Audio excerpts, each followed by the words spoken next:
Have you heard about the ancient forest? A guardian of secrets long forgotten. Its trees, gnarled and ancient, whispered tales of a time before time. The wind carried their voices through the leaves. It spoke of things best left undisturbed.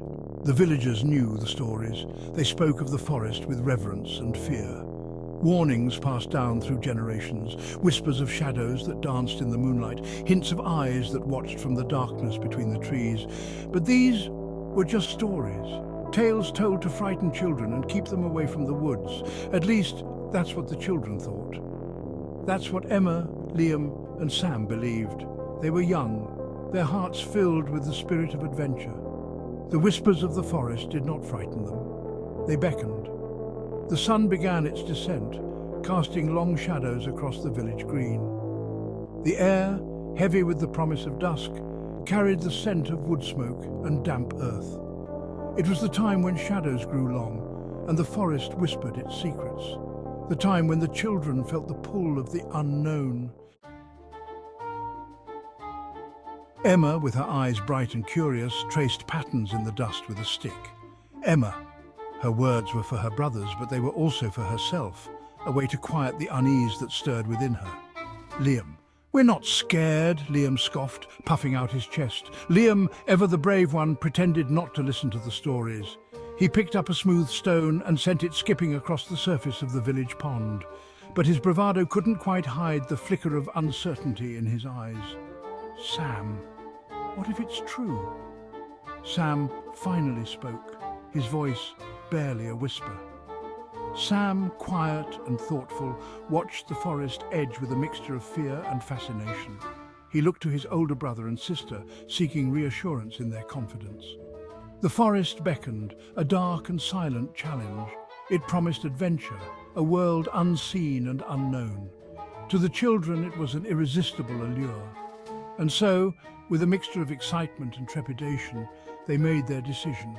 They would ignore the warnings. They would see the forest for themselves. They stepped into the woods, the sunlight fading with each step.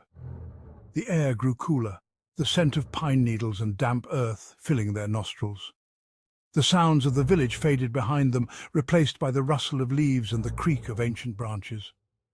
The forest floor was soft beneath their feet, a carpet of fallen leaves and pine needles. The trees, their branches intertwined overhead, formed a dense canopy that shut out the last rays of the setting sun. The light that remained was filtered and green, casting strange shadows that seemed to move with a life of their own. The deeper they ventured, the more oppressive the atmosphere became. The air grew heavy, thick with an unnatural stillness. The playful whispers of the wind died down, replaced by a silence so profound it seemed to press against their eardrums. The children pressed on, their excitement giving way to a growing unease. The forest had a way of winding its tendrils around your heart, of making you feel small and insignificant. It was a place of shadows and secrets, where the ordinary rules of the world seemed to bend and break. A twig snapped. The children froze, their hearts pounding in their chests. They listened intently, but the only sound was the frantic beating of their own hearts.